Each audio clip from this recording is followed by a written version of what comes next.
Are you looking to enable subtitles on YouTube TV? Whether you prefer captions for accessibility or simply want to follow along, this quick guide will show you how to set up subtitles with ease. Step 1. Open YouTube TV. Launch the YouTube TV app on your device and make sure you're logged in. Step 2.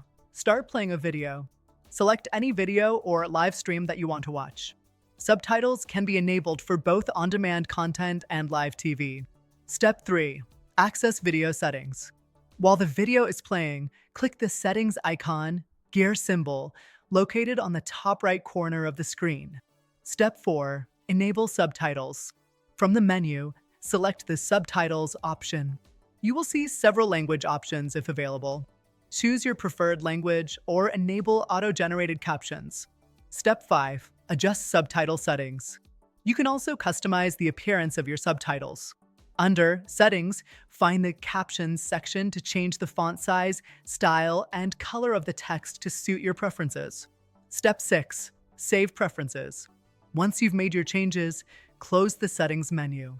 Subtitles will now appear during your video playback. Bonus tip: if you don't see subtitles available for a specific show or live broadcast, it may not be supported. Check the show's description or try switching to another content. If you found this guide useful, don't forget to subscribe for more tips on YouTube TV features. Hit the bell icon to stay updated.